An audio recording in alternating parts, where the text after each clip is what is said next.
What's good, y'all? We're back at it. This is episode 10, y'all. We did 10 episodes already. I hope that we got some loyal listeners out there. I've been here since episode 1, sticking with us and really enjoying the content. But yeah, week 1 was all wrapped up, and we're going to hop into our thoughts on week 1 and stuff like that. But it was a really good week. It was amazing to have football again. I was kicked back, sat there on my lazy boy, and felt fat for a couple hours, and it was great. So, yeah, we'll start with the Thursday night game. Kansas City versus Detroit. Lions get the dub, 21-20. I know this was probably a while back for you guys, but if any of you guys have any thoughts, I had some stuff written down. Aiden Hutchinson's motor, like the way he every play that they don't take him out much. I mean, I know he's young, but like it's like a Nick Bosa or like that type of motor. It's like he's always just go go go. And Nick Bolton, he looks really good. Like he's like one of the top linebackers I think in the league, and he's not really talked about much. But yeah, drops were the story of the game for me, and that's not a surprise. But Kadarius Toney led it with 3. So yeah, crazy game. Good way to start the week though. For sure, and I think during that game as well, another thing that we even predicted before the season started was kind of about Jared Goff's play. I think he looked really good coming out week 1 compared to a lot of different quarterbacks that played this week. Like we said, I thought he took a step last year, and I think he definitely proved it during that game. I know it's only week 1, so you don't want to talk too much, but just if you watch the game, you could definitely tell he was making the right throws, and there were definitely some bullet passes there, so I was impressed. Mm-hmm. I noticed that the Lions kind of had more of like a swag to them coming into this year. I think they got a nasty taste in their mouth, missing the playoffs the way they did last year. So that's something I noticed with them. Past that, Chiefs, Kelsey being out really hurts them. You kind of see how weak the receiving core is. Yeah, and just piggybacking off of you, like the Chiefs receivers did not play good.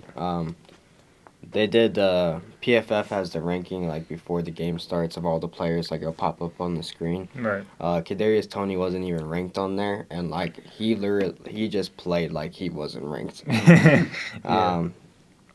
I mean, like even if they had Kelsey, I think they have literally just dug themselves so deep into a hole with how their team is built that like even with Kelsey, who are they really throwing the ball to? And I even said that weeks before. Like their receiving core is not in top echelon that you want anymore. And I mean, tip my hat to the Lions.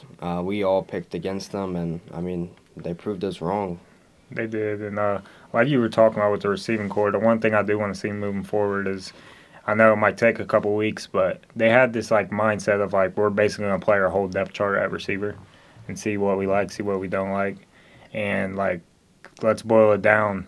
Week 2 to cut one dude off. If it's Tony, it's Tony. But basically, like I want to see Rashee Rice play more. I want to see like Justin Ross play more. Like, let's try to solidify this down and just run with the more traditional type of feel because Kansas City's definitely not used to that. They're used to having, like, McCole Hardman come off their 4th string and just play just like Tyreek would. So it's crazy. Yeah.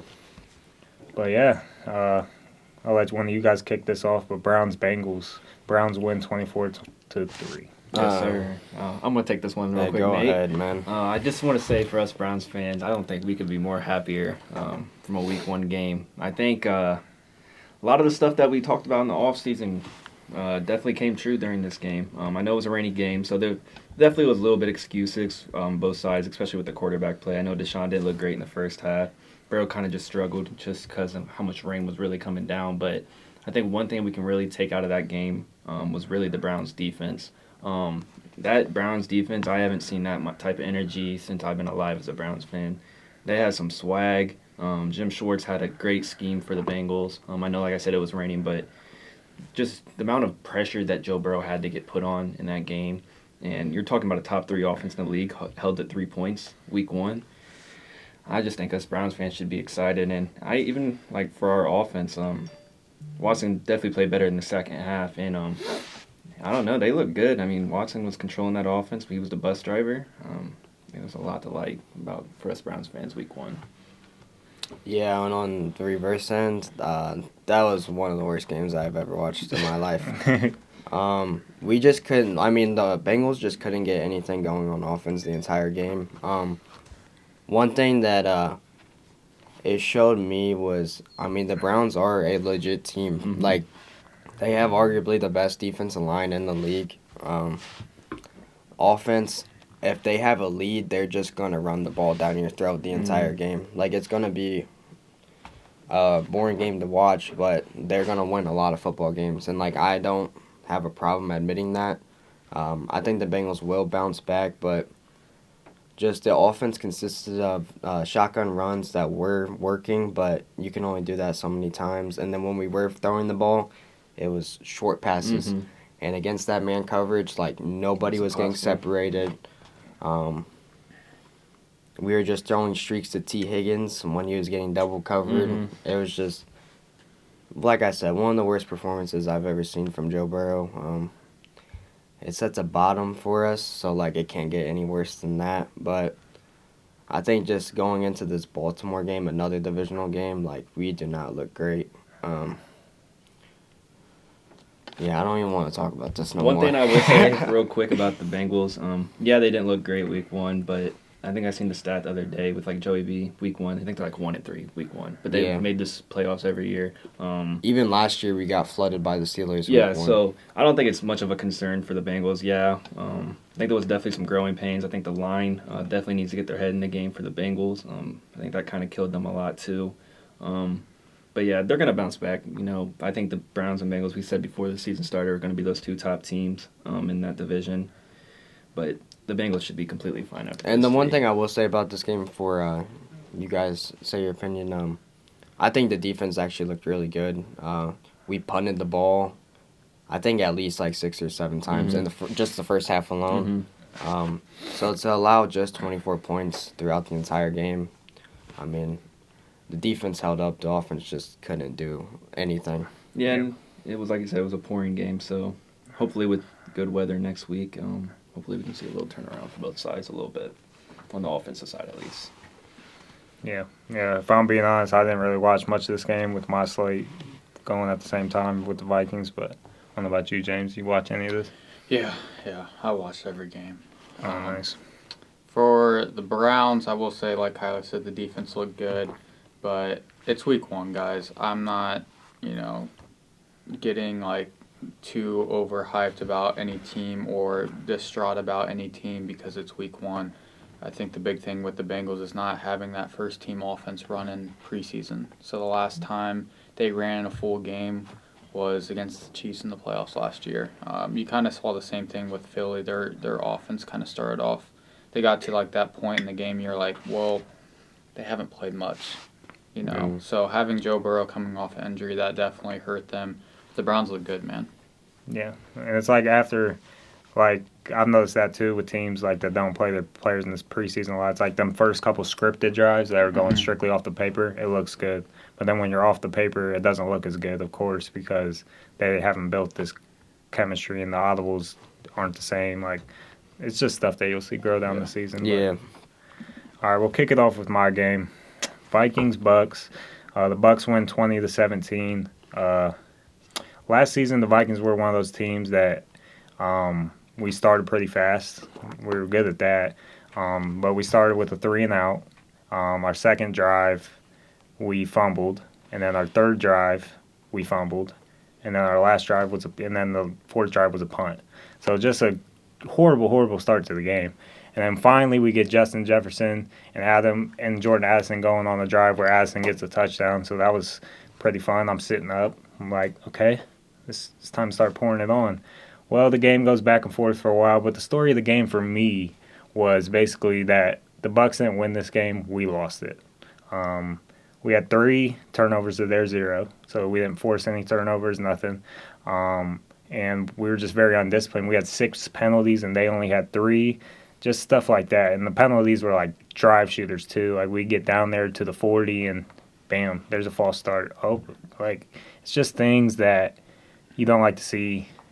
But hopefully it's not one of them things where it piles on, because you will see teams that come out undisciplined week 1 and then by week 2 they're acting like, they're all buttoned up. So I'm just hoping for the best. But defensive wise, I mean, It's a lot better than last year. It wasn't a shell defense. We're aggressive. We're attacking Baker Mayfield. He hit us a couple times, but that happens when you gamble. You know what I'm saying? So, but those are really good games. It was actually pretty fun to watch. Baker, he is still fun to watch. I'll give him that. When he goes on that little run, stiff arms, and still has that dog in him. He's got the energy. So it was a fun game to watch for sure.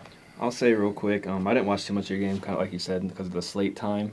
I did watch a little bit of it in between. One thing I will say is I think Kirk's still really good. Yeah. I think he had the second most passing yards week 1, like 366. So Kirk looked really good. The offense kind of just proved their point. They're still proving.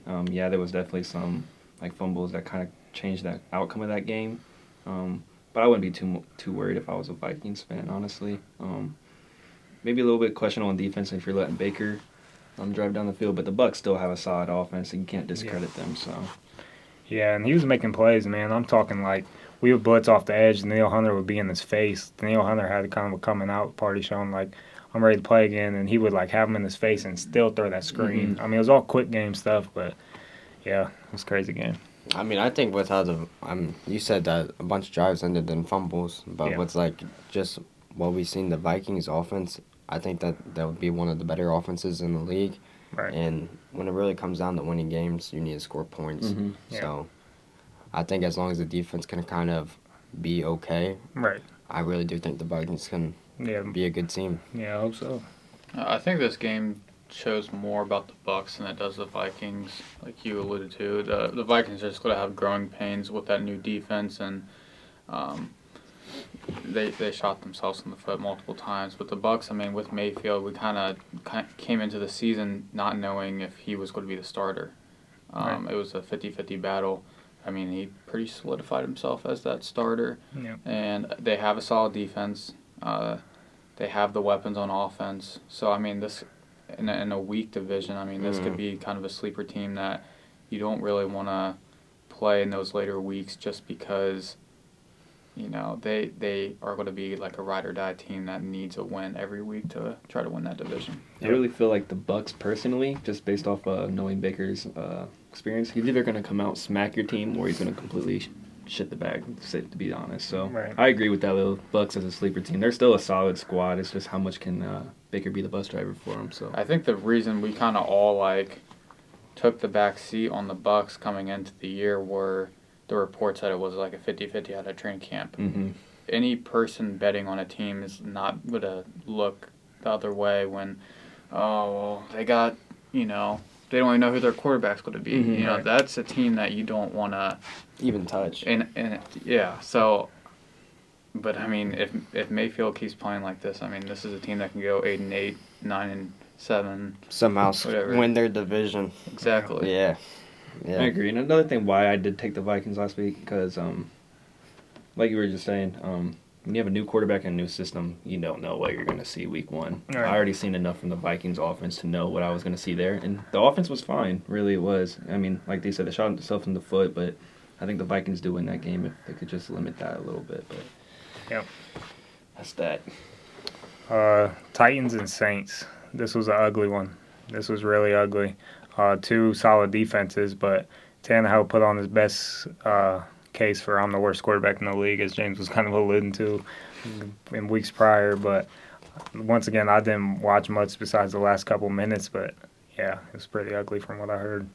Oh, we talked about this game last week, and we were like, well, you can kind of see the Titans. You don't really know what you're getting there. If the Titans had a solid quarterback, they're a borderline playoff team in that division, I think. Yeah. But they got a great defense. The run game, you know, is going to be there. But Tannehill he looked terrible. He had like man. 3 picks or Yep, something. 3 Yeah. picks. Horrible. Terrible. And then the Saints, I mean, you expect the growing pains with the new offense, but their defense has some great veterans. They look good. Have them in a lot of fantasy leagues just because of that weak division. So I like what I saw. Yep. One thing from the Saints, just really quick, is one thing I was kind of questioning coming into week 1, but the Derek Carr, Chris Olave connection is already there. That was something I was going to be kind of questionable about. Just kind of seeing how Derek Carr would fit in the Saints system. But I thought he played pretty good. And Olave came back right where he was before he got injured last year. 100-yard game with the new quarterback. I think the Saints are going to be a pretty solid squad this year as long as Derek Carr can stay healthy. So we'll see. Yeah.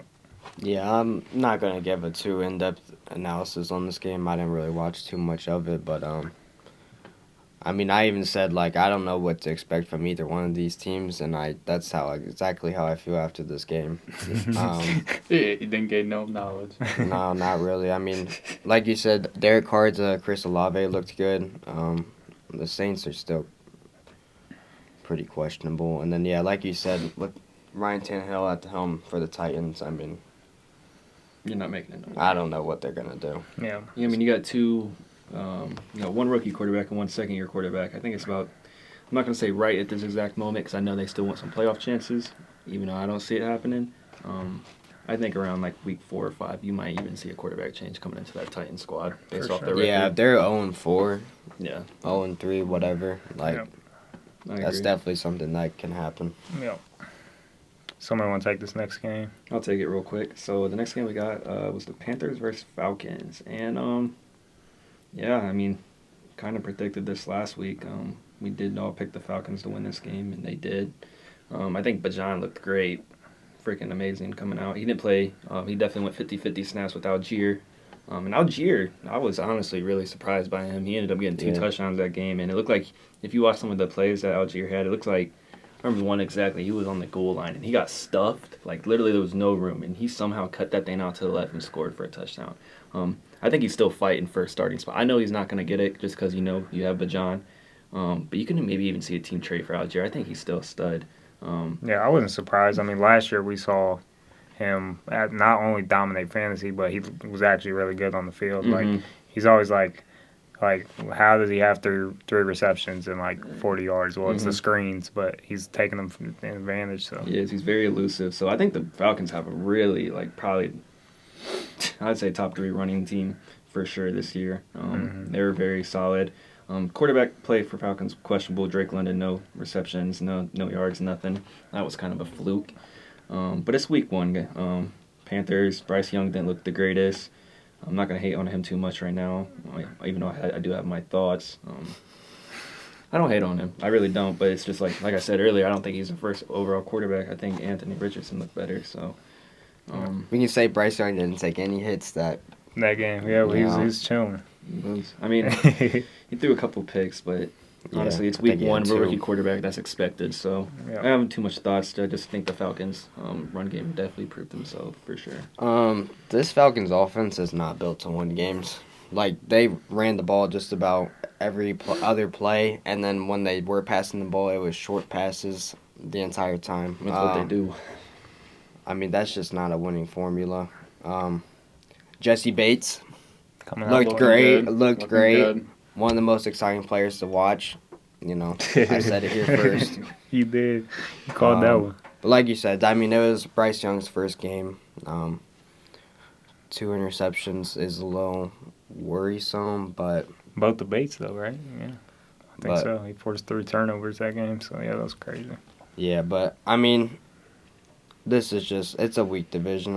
Going forward, I think like even though the Panthers lost this game, I kind of do see them maybe even finishing better than the Falcons because if the Falcons can't develop a passing game, they're not going to win a whole lot of games. Yeah. I mean, if you're looking at this box score on your phone, I mean, Desmond Ritter went 15 for 18, 115 yards, and a touchdown. But I feel like that does no justice on how this man played. I mean, he's taking the shortest passes. He's like Nate said, you're not going to win games, especially if you fall behind, if you just have to run every down. With the Panthers moving forward, I like what I saw from Bryce Young. This was a competitive game. Even the Falcons were losing at one point. Yeah. So, I mean, there was a point where I was like, man, the Panthers might be able to pull this off, and then they just started kind of running it down their throat. But moving forward, I like the Bucks more than both these teams right now from what I saw this past weekend. Yeah. Someone will take the next one. What we got next? Jags Colts.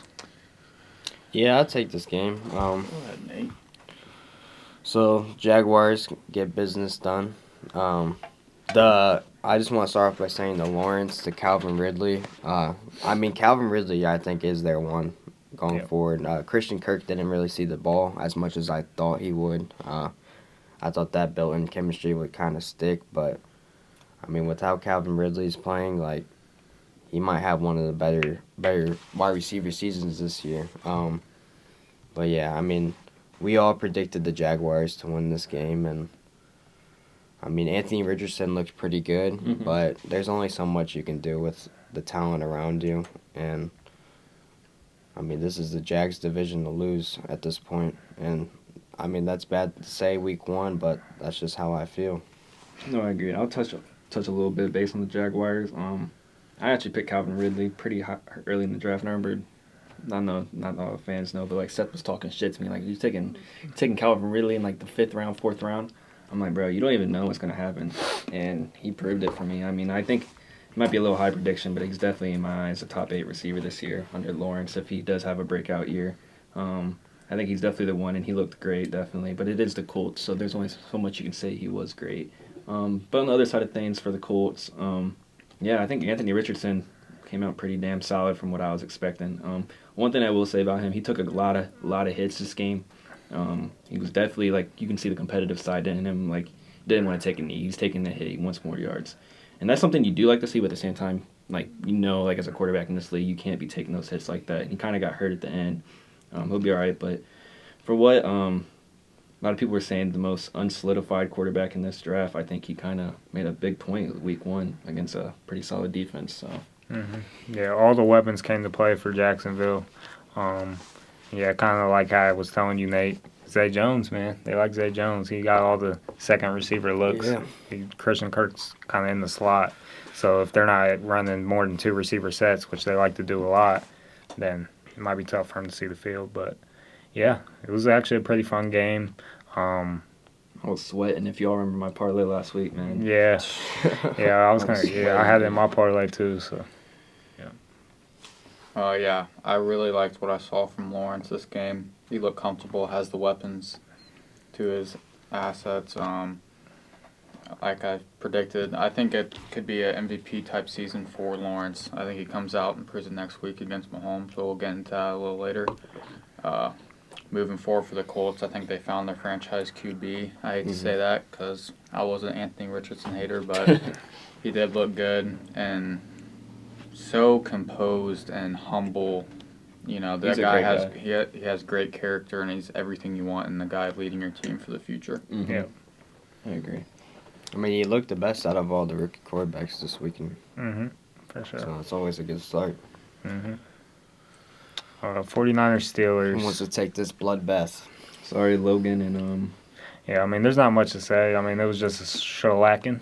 But, yeah, proved us all wrong. We're all sitting here picking the Steelers, and it was just straight shellacking by Brock Sturdy. So I think I was telling one of my Steelers buddies this.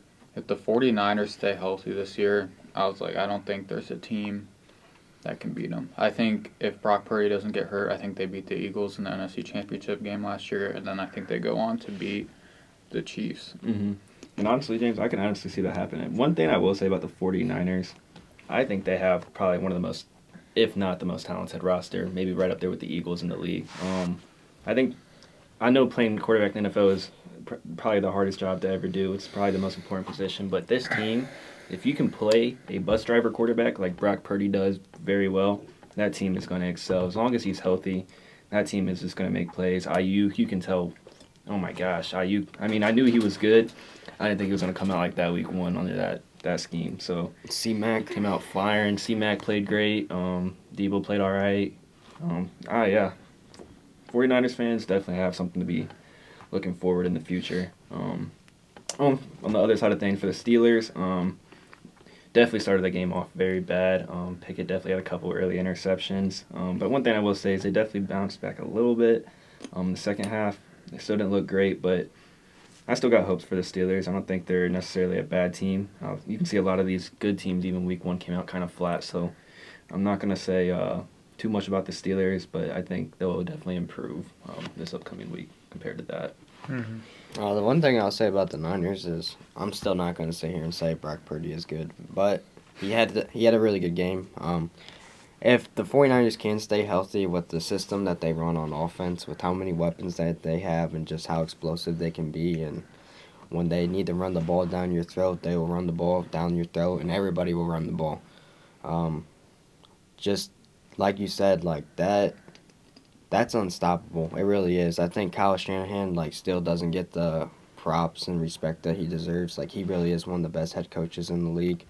And then just a jump shift to the Steelers, I mean, that was just ugly. But I can't really say too much because my team played poorly too. I think it's still going to be a very competitive division. I mean, the Steelers still have a bunch of weapons on offense, and you know how their defense is always going to play. I know it wasn't a great showing this weekend, but like you said, I think that they'll bounce back. And, I mean, the 49ers might go on a little run here. Well, what you mean Brock Purdy ain't good, though? Like you're not ready to say he's good, but then what is he? Like, just mediocre? Like, He's okay. okay. He can get the job done for you, especially in a system like this. This is a very QB-friendly system, I would say. I mean, everything is schemed up like... Yeah, but all I'm going to say is, we see a lot of bad quarterback play. So I know what a bad one looks like. I was just making sure you weren't, on the fence. I'm kind of with Dom on this one. If Brock Purdy's drafted in the first round, are we still talking him the same way that you're talking about him right now?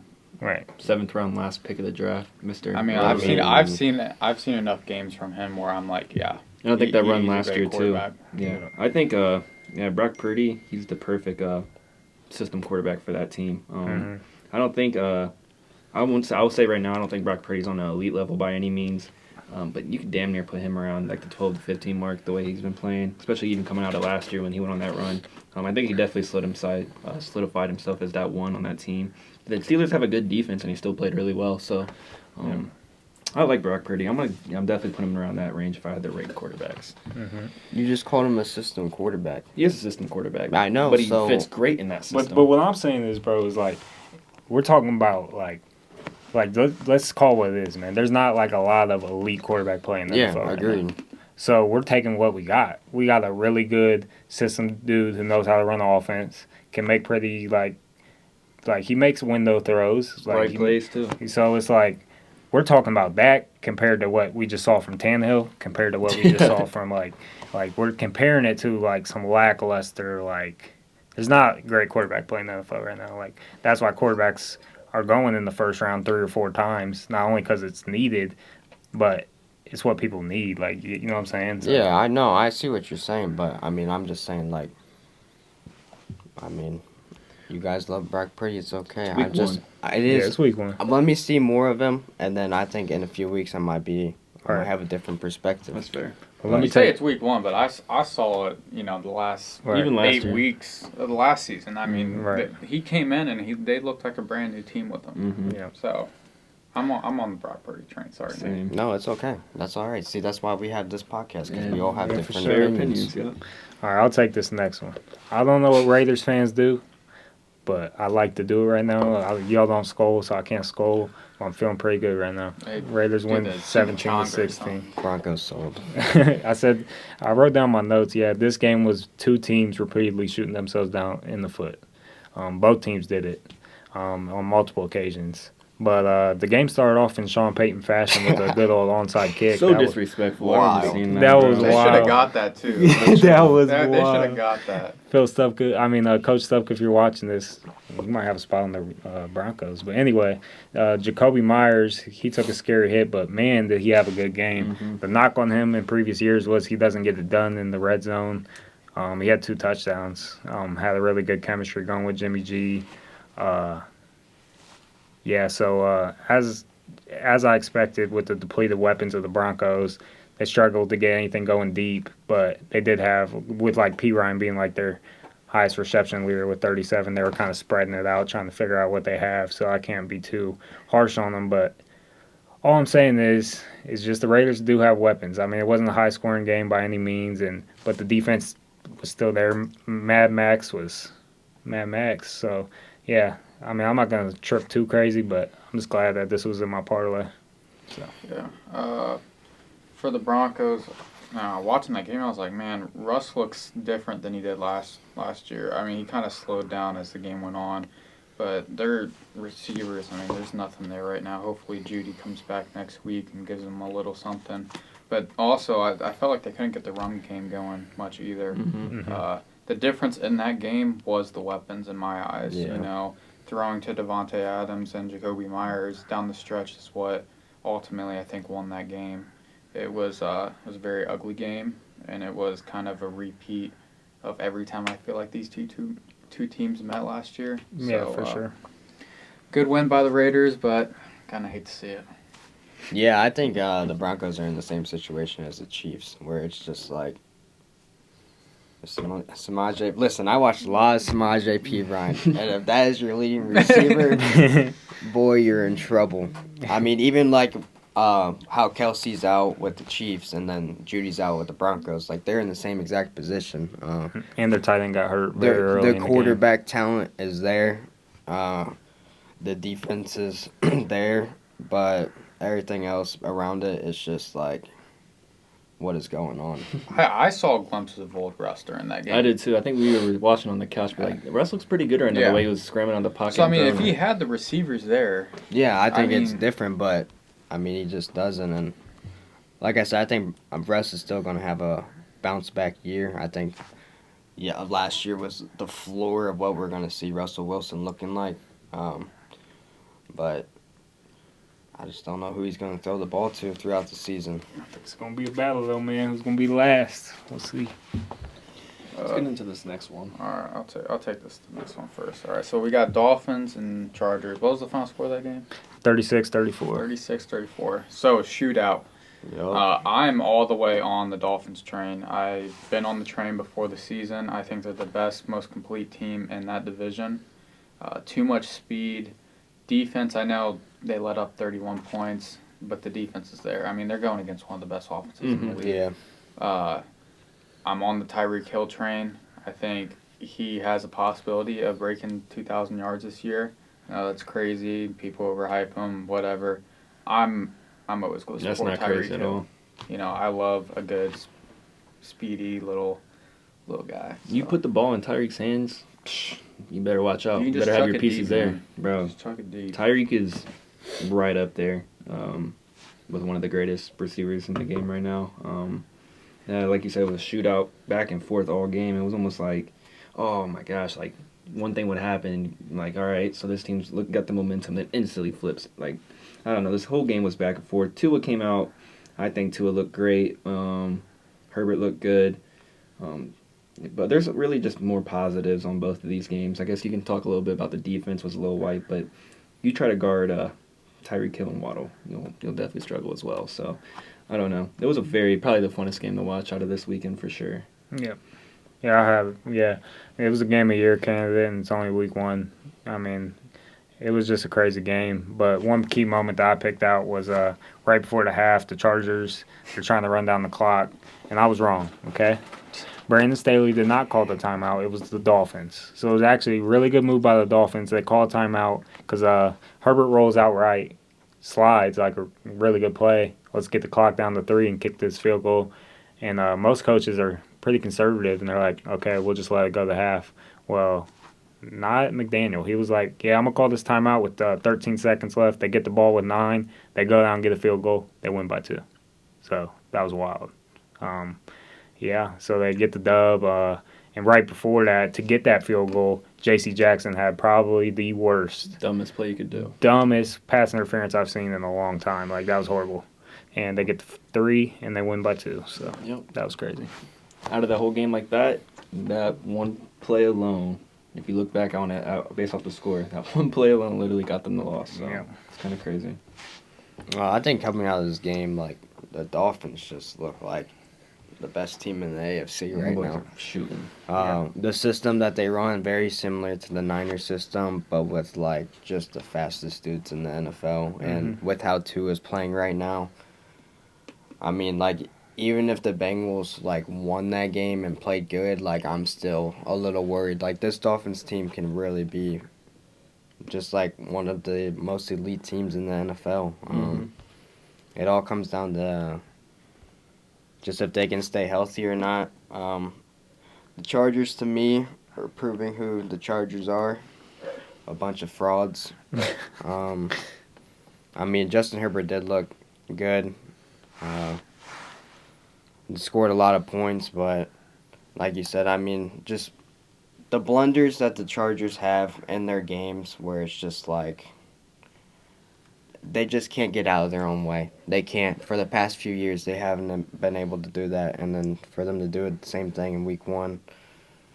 Yeah. I mean, Yeah. What I have written down, I also forgot, is it would be tough being a Chargers fan because even back to Phillip Rivers, it seems like every time you turn on the Chargers game, it's the final 2 minutes, and they got to go down this field and score or get a field goal. They either miss the field goal or they mess something up and don't even get the points. It happens like time and time again. So like this game, it came back down to 50 seconds. Can you score on this really good defense? So it's tough being a Chargers fan for sure. and even like we can't even like sleep on the Chargers defense either. The Dolphins put up 36 points on one of the most talented defenses in the league. Yeah. Eagles Patriots. We touched on this a little bit. I don't have much to say, but yeah, good win for the Eagles. I mean, it was a lot of people are going to be talking, especially ESPN, about their second half just because they need the clicks. But I mean, you're going to see really good offensive teams struggle too. So, and the Patriots defense is It looked good. it's pretty good. I mean, their secondary is really good. So I'm going to touch on this real quick. Just because this was my parlay, and this was another one of these games where I was literally sweating to the very end because of some of the coaching things they did. Eagles' offense looked great first half. Came out firing all shots. Got Mac Jones early, came up early, like 16-0. And then I don't know what happened. All I seen was, I remember I was watching this game. Next thing I know, just Mac Jones is just eating them boys alive against their defense. And I'm like, there's no way Mac Jones is making these throws against them.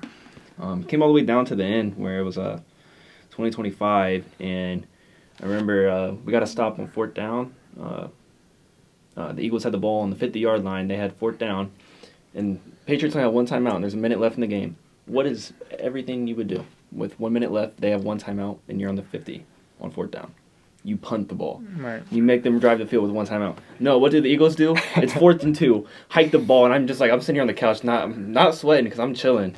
And then they hike it and throw it and miss it. Yep. And then they got the ball on the 50-yard line with a timeout left. And now I'm tripping because I went from no sweat to insta sweat in a second. And next thing I know, Mac Jones is driving, bro. Driving.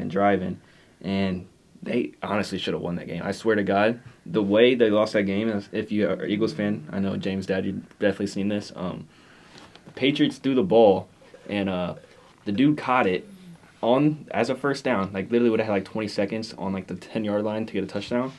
And he only had 1 foot in, and that's what ended the game. Yep. It's because he couldn't get the second foot in. Out route. Yep. I'm just saying, man, Eagles, I'm not discrediting them at all. They're arguably the best team in the league, but, man, the coaching got to be better next game because you do that against a really solid offense. If they have a team like that, you're losing that game every time. I swear to God. You said the Eagles they got bailed. They didn't necessarily get bailed, but they kind of got bailed at the end. Yeah, I'll say that. I just wanted to hear it. It was 1 foot away from Patriots up. That's all I'm gonna say. You kind of said that the Eagles' offense looked good in the first half. I didn't think the Eagles' offense looked really good at all. Most of their points were because of how their defense got turnovers, or they started the game off 16-0, but that was off turnovers. They were in the red zone starting off their drives. We talked about scripted drives. You kind of saw the first couple ones were scripted drives, and they looked decent. But once those stopped happening and the coaching started to happen, it kind of fell apart. And not to discredit the New England Patriots, but the Eagles didn't look great past those scripted offensive drives. My apologies. And honestly, now that I'm thinking about it, because I remember even watching the film. Not film, I didn't watch the film, but I seen clips and stuff on Twitter after the game. Jalen Hurts actually, I'm not discrediting him as a quarterback. He's still really good, but he definitely has to step it up for week 2. There was a lot of times that game, and there would be highlights, even mid-game, the announcers were even pointing stuff out. He had wide open touchdowns almost 4 times that game. 2 of them were for Goddard in the middle of the field. He's just not looking at. I don't think Goddard barely got targeted that game. And there was 2 plays alone. I remember. Catch. vividly watching like him being wide open, like hand up in the middle of the field, just not throwing it to him. And what are they doing not using DeAndre Swift? And that's another thing. They have Gainwell as like almost their one, and it just makes no sense to me. You went and traded for Swift. Swift's still young. I think he fits that scheme well. He played good in preseason and barely using him. So maybe it's just early, and the Eagles know what they got. Want to keep their boys healthy. I understand that, but they got some stuff to work out for week 2 for sure. For sure. Yeah, this is another game that I just can't really give too much of an in-depth analysis on. So I think we're just going to move forward. We got. We'll let Dom take this one. Packers and Bears. Packers win 38-20. Packers, even after A-Rod, I have written down, still own the Bears. So, yeah, their first scripted drive looked good. Romeo Dobbs gets the touchdown. I have Rashee Rice getting the first touchdown scored, but it's cool. Didn't know Dobbs was going to play. But, yeah, I think I called Dobbs the new Adam Thielen with his little 2 touchdowns. He looks really good in the red zone. But Aaron Jones is the focal point of this offense, so hopefully he's not too injured. But that Bears defense, they got to be better. They got pickups like Tremaine Edmonds, and they got some – I mean, I know we struggled to name them, but they did pick up some players, and they can't stop a new-look Packers offense. But so it's tough to beat Bears. I did watch a lot of this game. Fields, I'm not going to be too harsh, but just stay in the pocket more, man. I mean, I know you can run, but it's kind of like what we saw Josh Allen Monday night. You're freaking out running out of the pocket when you don't got to, man. Stay in the pocket, be composed, and make the throws. So it's like people are going to be like, they don't run enough plays. They don't run enough plays downfield. Well, they were taking shots because they were from behind, and it wasn't happening. So, yeah. No, I actually agree with everything you said, Dom. I like Fields, and I totally agree. I think he had a very similar game to like Josh Allen did week 1. It's always just looking for the big play, and it almost like he picks like throwing it as a second option when it's supposed to be a design pass. I don't know if that makes sense, but like he just rolls out, and then like if he doesn't see anything open right off the rip, just running the ball. We need to see better offense from the Bears. Defense can be questionable because they're still questionable defense. But you have an elite offense. I'm not saying elite, but you have the pieces. You got Darnell Mooney, cool commit. DJ Moore, who barely touched the ball, and you traded for him. I'm just saying, you have the pieces on offense. They got to be better, especially throwing-wise. You can't be running the ball like that every game. Because one of them hits, I'm telling you, Justin Fields is going to get hurt doing that every single game. So, it's a long season. I think the big takeaway from this game is the Packers. I think they're already kind of proving me wrong. Jordan Love looked pretty good for really what he had to do. That team is more of like a run-first team between Aaron Jones, A.J. Dillon, but Romeo Dobbs and Christian Watson, I think, are another wide receiver duo that I think are going to be better than I even gave credit for beforehand. And that defensive line of the Packers was harassing that boy all game. Like, I understand why he was just, running more than he should have, because, I mean, that's like one of the more elite or just better defensive lines in the league. So I think the Packers do have enough to work with to be able to push for like that 3-headed monster like I was talking about in that division.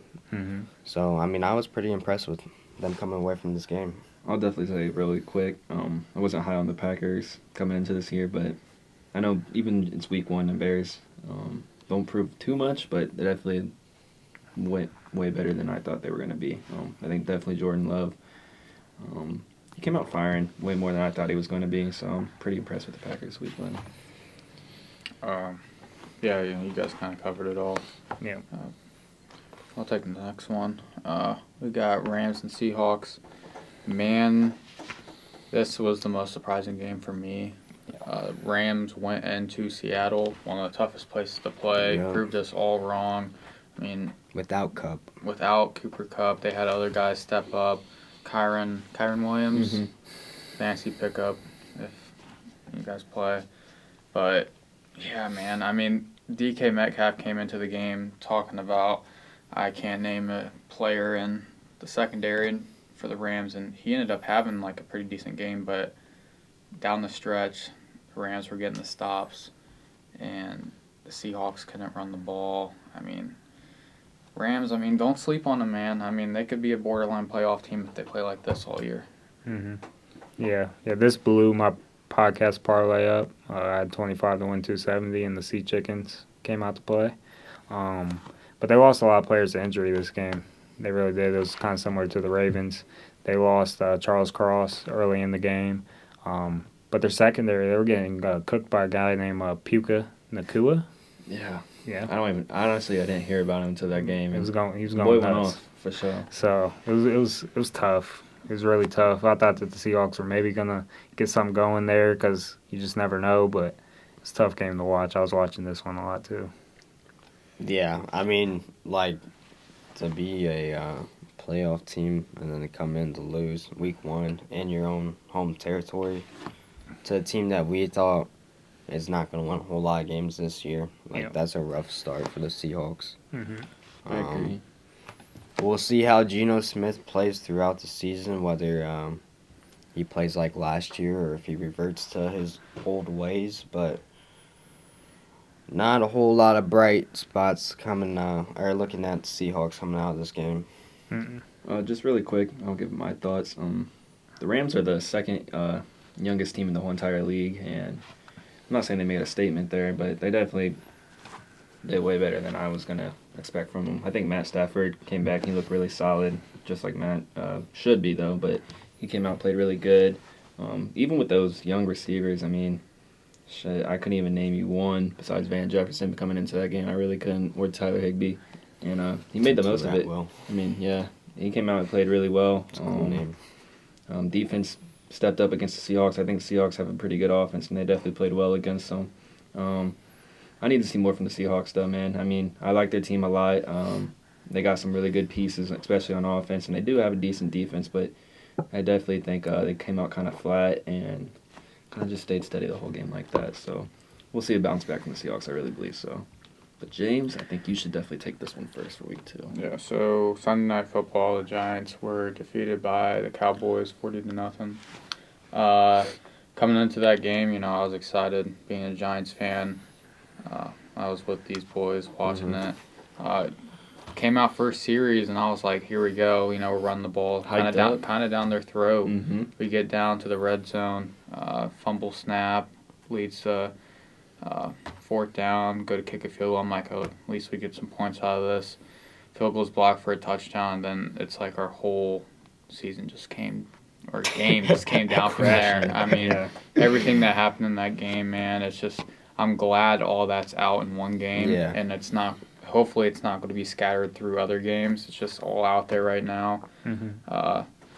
Some adjustments need to be happening with the Giants, because we have a game coming against the Cardinals this week. And, I mean, we go against a Cardinals team that has Jonathan Gannon as head coach, and he played he coached for the Eagles last year. Eagles got the best of us last year, so it's kind of scaring me a little. They had a good defensive line against the Commanders, so it's a must-win game in my eyes, because I don't think you can drop the first 2 games of the season with that hard of a schedule. Let alone with that second game. But give the Cowboys credit. I mean, their defense just looked crazy insane. good, man. Yeah, we were watching this game, like you said, and the Giants looked great that first drive. They really did. And then it was a false start by Andrew Thomas, I believe.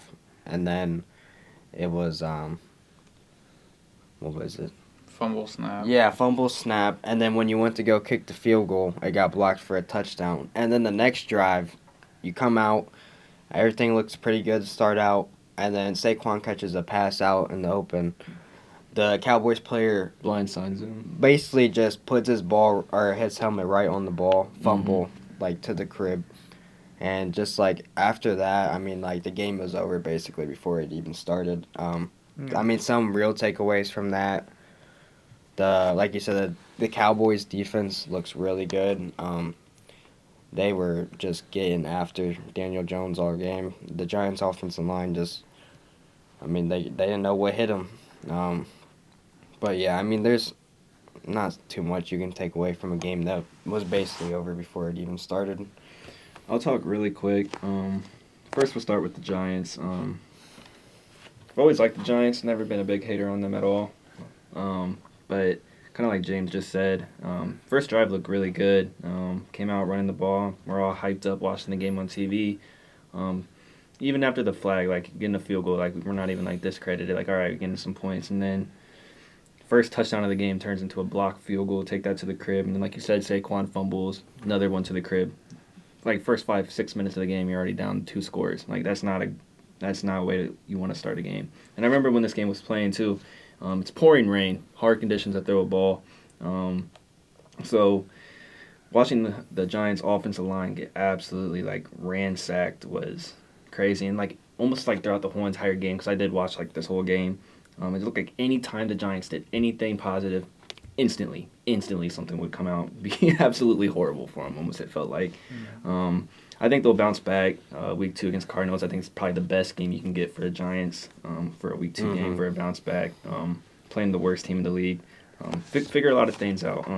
Throwing didn't look good for Daniel Jones, but like I said, it was raining, so you have a little bit of excuse there. But I think they'll bounce back. I wouldn't discredit them too much. They didn't look hot, but they also didn't start hot, so that can definitely affect the game.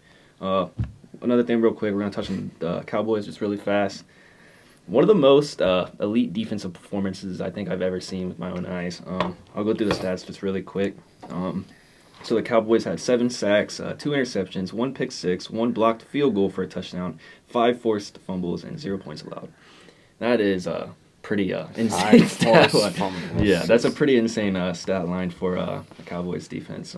They came out firing on all cylinders, and it just looked like, at least offensive line-wise, like Giants had no answer. And then when Daniel Jones tries to make a play, but you have less than 2 seconds to make a read down the field, it was just not a game plan for the Giants. When the defensive end literally runs right around your right tackle. Yeah, like not even touched. Like was in the backfield. Like, I don't know. I'll give credit to the Cowboys. I don't think their offense looked necessarily great, but like I said, it was raining, so have a little bit of excuse there. But they looked all right. But their defense, man, that defense is going to be scary this year. Yeah, coming from even the corners down to the line, like them boys was they were on fire for sure. So yeah. I'm not a big Cowboys fan. I really don't like the Cowboys too much, but I give credit where it's due, and watch out for them this year. They're going to be pretty nice, I think. Yeah, I'll go quick, but the biggest takeaway I had was, if I'll allow one player to be compared to a legend, I know we talked about this last week, it's Micah to LT. Yeah, he's absolutely ludicrous. I mean, yes, the Giants, the one thing we are missing is their center is a rookie, and that is basically the quarterback of the offensive line. So it's a really tough start to be like, yeah, I'm going to play against one of the best defenses in the league. And then Micah's lining up over top of you to start the game. Mm-hmm. That's scary stuff. Sunday Night Football, too. Yeah. And rainy conditions. So that's like the worst case scenario. Yeah, so they're lining them up over the D tackle. I mean, can this guy play? Is he going to play safety next week? I mean, I don't know what to expect from Micah Parsons, man. He's absurd. He's a freak. The boy's boxing so he can avoid offensive tackles touching him and stuff. Yeah, he's on. Yeah, it was funny when Nate's like, they don't know what hit him. I'm like, oh, they know. Number 11 on the Cowboys. They know what hit him. And just really quick, I just remember watching the game, and I almost damn near felt bad for Daniel Jones at least towards the end of the game. Like, it was almost sad at some points. Like, just hiked the ball, looks right, boom, blindside to the left, like absolutely railed. Yeah, and the next play, all right, we're going to pass it again. Hikes the ball. And what happened again? Misses the block again. Boom, blindsided from behind. Like, Daniel Jones was taking a beating. And I'm telling you, you cannot have an offensive line do that to your quarterback, man. Y'all supposed to be, like, protecting that boy, and you weren't even helping him up, low-key, on some of these plays. So, like, I got hope for the Giants. I think they'll bounce back. But, man, got to be better. Got to be better. Yeah. All right, last game. Monday Night Football. Bills versus Jets. Good game. Was a good game. The Jets win 22-16. We all know what happened. So, yeah, I mean, Aaron Rodgers is out for the year. But my biggest takeaway was my boy Josh Allen simply didn't show up. He was forcing it all game. He had this big play mentality. His throw power hurts him at times. He thinks he can chuck it up. I don't plan on seeing this again. I think that, yes, does he lead the league in turnovers like in the past 4 years? Yes. Is he going to continue to throw a lot of turnovers? Yes. But I don't think he plays this bad again for the rest of the season. But, yeah, two of those picks were absolute punts. Just, I mean, who else throws like that? It's a freaking punt in the air, and that's how high he throws the ball. But, yeah, it was a crazy game. I actually fell asleep in the fourth quarter because I got a kid, 6-month-old. So, For the Bills, kind of how you said about him taking deep shots. I like watching this game, and they're running a lot of 2 tight end sets. I mean, he's holding the ball for 5-6 seconds every single play, and I'm like, dude, you have your checkdowns, you have your tight ends. Like Dalton Knox and Dalton Kincaid are open almost every single play, and it's like I want Gabe Davis down the field on a streak. I want Big plays. Stephon Diggs. It's just, as a Lions fan, I know you got to be mad at that because you have one of the best quarterbacks in the league on your team, but he's just not making the decisions you want. Yeah. I agree. Yeah. Real quick about the Bills. I think Josh Allen. I mean, you can definitely tell he's the talent. I don't know. It's a little concerning, man. I mean, you come out week 1, you throw 3 interceptions, let alone 3 of them to the same exact player. Tremaine Edmonds came out actually. He played great. I cannot even discredit the boy. The last couple of seasons, he's yet to even touch 3 interceptions, or I think he was right on 3, and he got 3 in one game.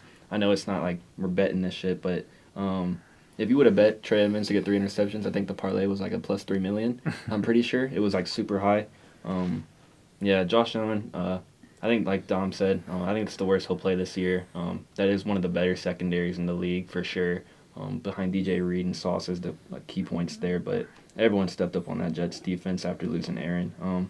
Kind of felt like after Aaron came out of the game, almost feel like the energy and life was sucked out of the stadium off the rip. I mean, you traded all this for this quarterback that's going to come into your team and hopefully go on a huge playoff run, and then you lose them not even 2 plays into the game. So, little takeaways from the Jets really quick.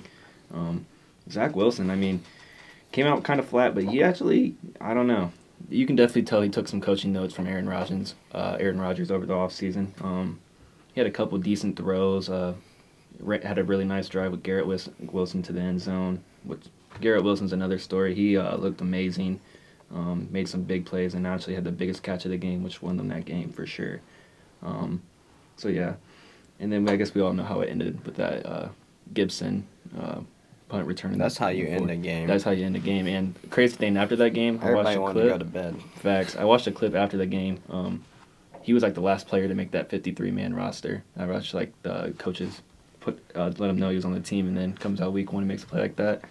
It's real exciting, man. But Yeah. I don't have too much to add on this game other than, I mean, Josh Allen he played like the rookie version of himself. And that's honestly why I'm not as high on Josh Allen, is because, like, I just remember, like, he just is a turnover machine. Like, he'll get a bunch of yards, touchdowns, but you got to clean that up going forward. And will he? Probably not. On the Jets,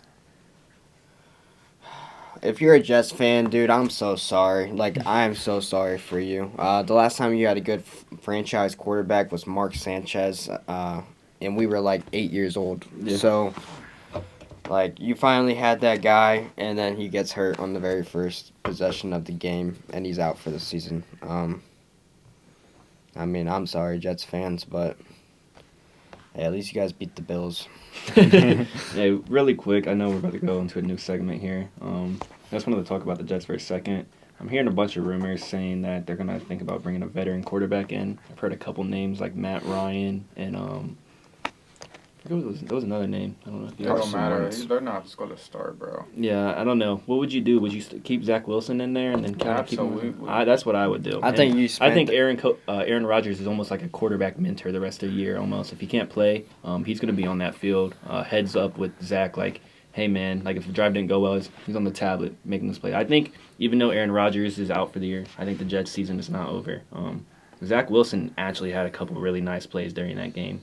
At least maneuvering in the pocket, you could tell he was a little bit more comfortable than he was last year. So it's a little bit of upside you can take from that. Yeah, I mean, you got to sign somebody because you got to have a backup besides the dude off the practice squad. But he's not going to, like James said, he's not going to play, I guess, until Zach Wilson proves otherwise. Like, yeah, I mean. You don't spend that pick on Wilson to just be like, you're just never going to see us. And not only spot that, again. but we're talking, like, we already talked about how there's not a lot of good starters in the league, let alone people that aren't even in the league. Yeah, I don't know why there's so much hype about who's Right. able to sign up as a backup. I mean, that's someone that's going to have to come in and learn the playbook. Like, Zach Wilson showed it in preseason. He showed glimpses that he can be a starting quarterback in this league. And like you said, having Rodgers in his ear, I think this team with Zach Wilson is. Still a good team. I think they could be a playoff team. I agree. mean, they proved it last night. I so. agree. 100%. All right, well, let's hop into the pick'ems for this upcoming week. We'll have a graphic out again, but we'll start off with my game, Vikings at Eagles. I got the Eagles. The line is -7. I could see him covering. I could see him not, but give me the Eagles. Eagles money line. Eagles for me. I'm gonna take the Eagles. I'm going to take the Eagles, but I think this game's going to be a shootout, kind of. I think two high-power offenses. I think it's going to be a good game, but I'm taking I changed my pick. I'm going Vikings +7. So I guess you're that's still taking the You Eagles. got still got the Eagles. I didn't know if we're taking just straight money lines or No, spreads. no. All right. All right, Raiders at Bills. Bills are -9, but still give me the Bills. Yeah, even though I want to pick the Raiders so bad, give me the Bills. I'm not going to lie. I almost like the spread here just because I think secondary is not going to be able to handle the Bills. Yeah. But I'm going to take the Bills all day here for sure. Yeah, I'm gonna take the Bills bounce back here. Bills bounce back as well. All right. Ravens at Bengals. Joe Burrow bounce back. Taking Bengals all day. I will say, as Fox goes off, I will say, I don't know why the Bengals are favored. Probably because we are at home. Yeah. So 3.5 too. I would almost take Ravens +3.5, but give me the Bengals. Okay. I'm going to take the Bengals here. I know we didn't talk about the Ravens-Texans game, but Ravens didn't look real hot, honestly, against a pretty lower Texans team when they played. So I think the Bengals come with a great comeback this next game. Like I said, Joey's always have a bad week 1, but comes out firing week 2. So I think they come out firing, and it's going to be a great game. Probably one of the better games this upcoming week, but I'm taking Bengals here. Bengals. Bengals. Joe Burrow owns the Ravens organization. He does. Next one we got is the Chiefs. At the Alright. Jags. Chiefs at the Jags. I'm going Jags here. Yeah, give me Jags. I'm going Jags too, for sure. I'm going Chiefs, man. 3.5 is the line, Chiefs. Yeah, I mean, I'm not going to make too crazy of a case, but I just believe that Chiefs are going to win this game. I mean, I don't see why not, but yeah. I'm going to come out here real quick and say I think the Jags looked really good last week. Receiving questions for Chiefs offense, but you're playing Patrick Mahomes. Regardless of who put around him, it's going to make plays regardless. It's going to be one of those other really fun games to watch this upcoming week, but I don't know. I haven't seen a KC start 0-2 forever, so I think this would be the year to do it right now with Kelsey being questionable, so I'm taking Jags here. I'll give my story on why I think Jags won this game. Kelsey's kind of still up in the air right now. Also, I think this is a redemption game for the Jags. It's at Jacksonville, right? Mhm. Yep. Yeah, so at Jacksonville, redemption game because of what happened in the playoffs last year. And they were hanging with the Chiefs in that game, so I like the Jags this week. Chargers are at the Titans. Give me the Chargers. I think this could be closer than some people would believe. I think that's why the line's like that. The Titans' defense is pretty for real. But, yeah, give me the Chargers. I had to double check to make sure that this line was -3, but on paper, -3, that is the freest money you will ever see this week. Give me the Chargers all day. I'm going to go Chargers as well. Not much to talk about. Better everything. Chargers. Well, actually, maybe not. Like, I might have to add that going into a Chargers. parlay, how confident I am. All I'm going right. Chargers here for sure. Packers are at the Falcons. Mm. This one is like This one's that's why the line set at 1.5. this is it's like an overreaction from last week for like both teams. Kind of like Vegas basically doesn't know what to do. That's why it's at 1.5. Yeah, it's gonna be a crazy game, I think, but somebody's gonna show who they really are. But give me the Packers. Yeah, like I said about the Falcons earlier, this offense is not built to win games. Give me the Packers all day. I'm going to go with a surprise pick here and take the Falcons. That's what I'm going with. I'm going with I mean, Falcons in here as well. Atlanta. Respect it. I'm only taking this just because I'm gonna say there's really no reason. Yeah. Both these two teams are kind of It's kind similar. of a pick 'em, They're though, yeah. definitely in like similar situations. Yeah. I don't know. I think honestly, if I'm picking the best reason why, it's because the Falcons have a half-decent secondary. I mean, you can argue the same with the Packers. Honestly, it comes down to offensive weapons. Falcons have more weapons. That's what I'm going with. And the home If team. they use them. If they use them. I'll take this next one. We're going to the Seahawks at Detroit. Give me the Lions, but I don't like the -6 spread.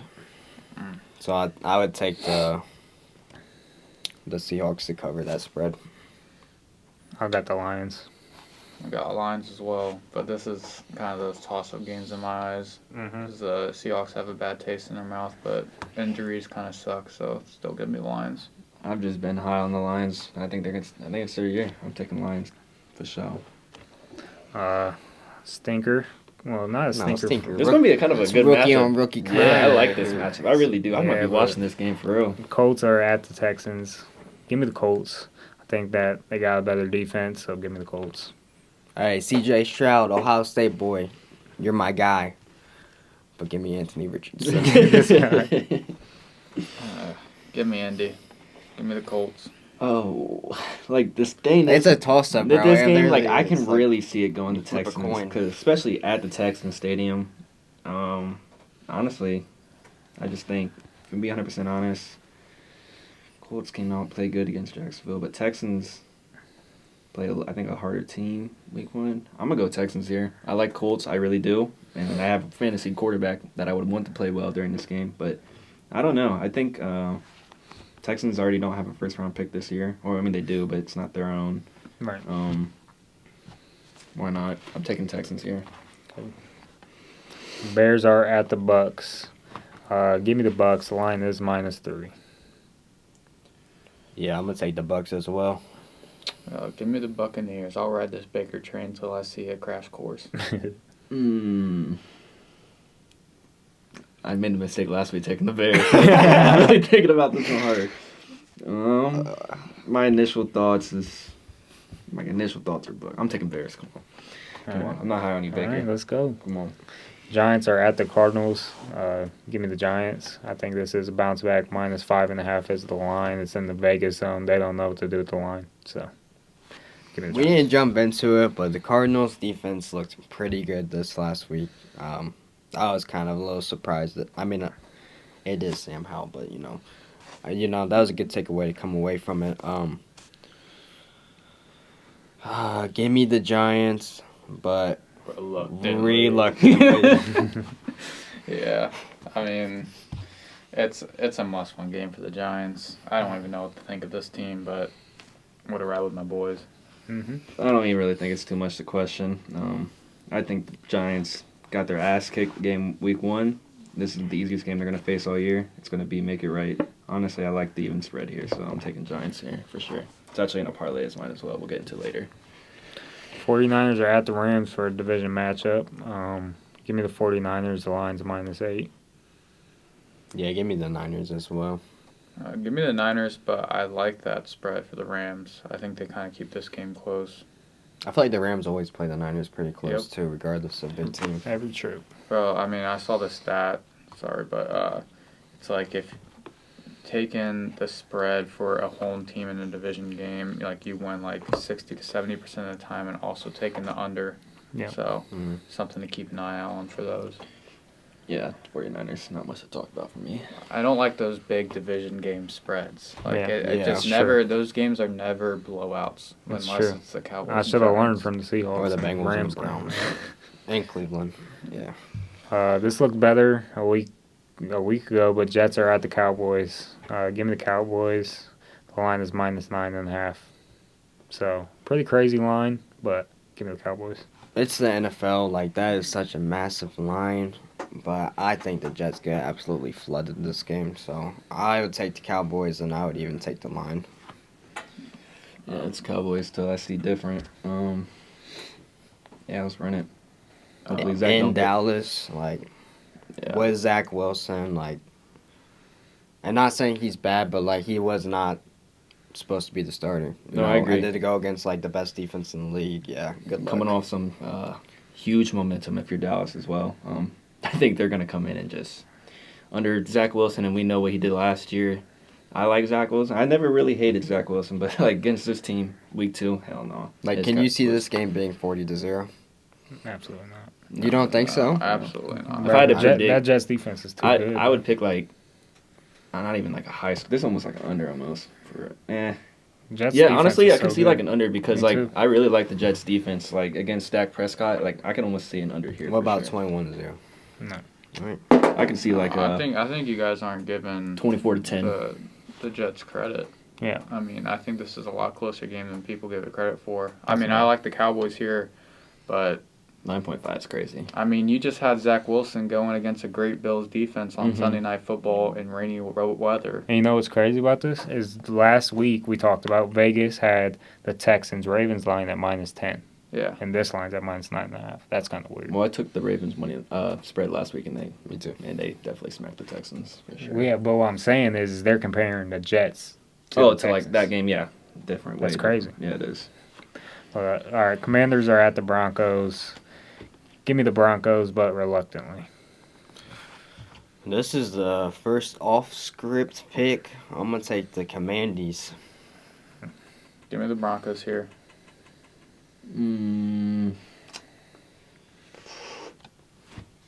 gonna go Commandees as well, Hey. Nate. I'm not gonna lie. Hey, spread it out, spread it out. And like until Judy comes back, maybe if Judy does come back, does he come back this game or no? They're saying he's going to play it. All right, so this one I'm gonna say right now. It might be weird for the graphic, but I'm taking Commandees now. If Jerry Judy comes back, I really think the Broncos got this though.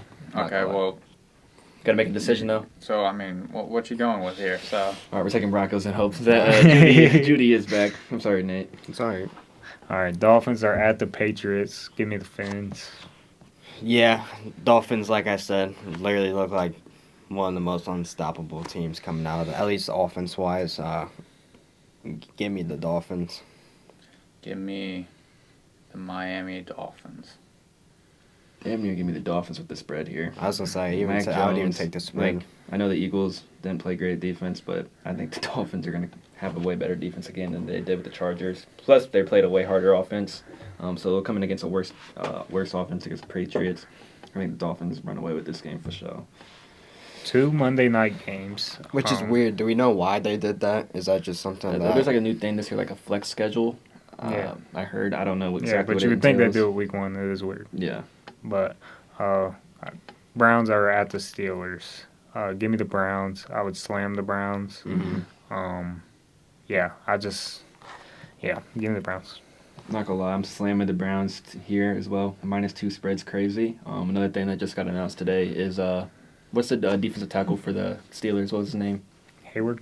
Yeah, he's out for a significant amount of time right now, I think it's 8 weeks, and then Deontay Johnson's out. and he's 4. out as well. So if people didn't know that, so it's gonna be George Pickens at the 1, which I like. But after what I seen last week with the Browns defense, less weapons for the offense for the Steelers.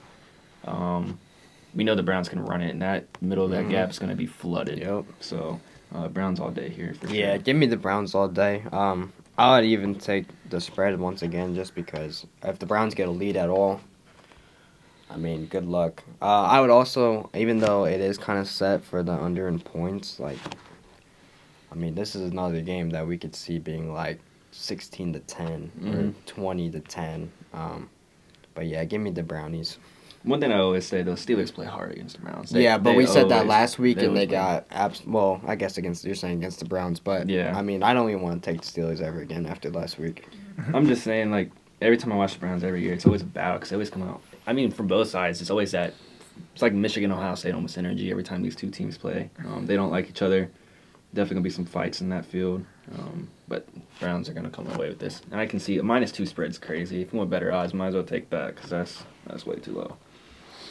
Give me the Browns on this one. Saints last game are at the Panthers. Give me the Saints. Even though they're playing away, I don't see this Panthers offense at least until week 4 or 5 really putting it together. They got some injuries over there anyways to start the season, but give me the Saints. The line's -3, maybe even give me that. So Yeah, give me the Saints. I was on the Panthers early for this one. Changed my mind around lunchtime today. I don't know what I had, but give me the Saints here. Yeah, Saints for sure. all right, now we're down to our last little segment. Last week, Kyler hit on this parlay, so we'll let him start first if you're ready. Oh yeah, so if we all know next week, this is gonna be a new segment we do every week. We're gonna give basically 4 parlays. You guys can pick which one you want to tail, or if you do want to tail. But last week I made a plus 600 from some game lines, and they all smacked. 2 of them were really sweaty that I had literally watched the last second, but they ended up hitting. So turned $50 to 350, and we're gonna do it again this week. And I can't make the play right now because the players aren't out, but I'm actually going to do 2 anytime touchdown scorers with 2 game lines. And first game line we're going to do is Giants with Saquon scoring a touchdown. I think that's pretty given. I think it's a bounce back. They ran the ball well, at least off the rip for the Cowboys game. I think Saquon sees himself in the end zone this upcoming week. So first thing we're going to start with is the Giants money line, and we're going to put Saquon there. And the second money line we're going to do is Nick Chubb score a touchdown in the Browns money line. So we got 2 money lines and then 2 anytime touchdown scores. The odds should be around 800 to 1,000, so it should be a pretty decent parlay. Yeah, I was so close last week, so stick with me on this one.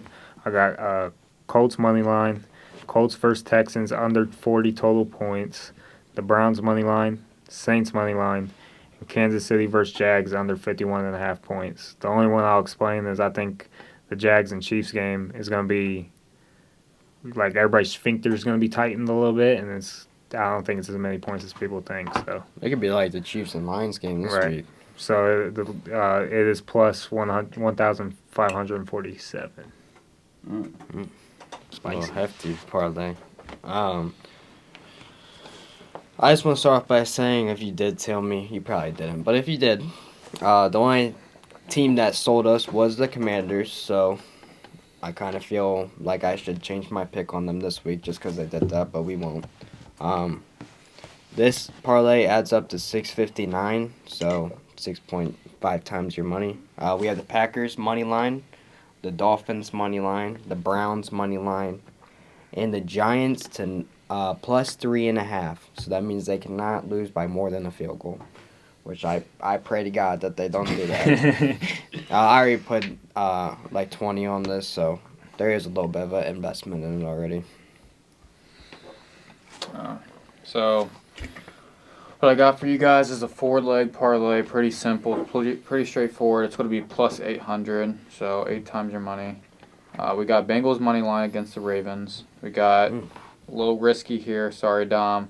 The Jags money line. Only sweat I see in this. Browns money line and Giants money line.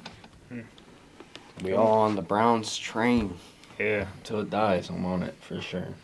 All right, y'all. This was our first little week of the season. This was a fun episode. Like, subscribe, please share. Share it to your brother's brother, sister, all that, man. Peace. Peace out.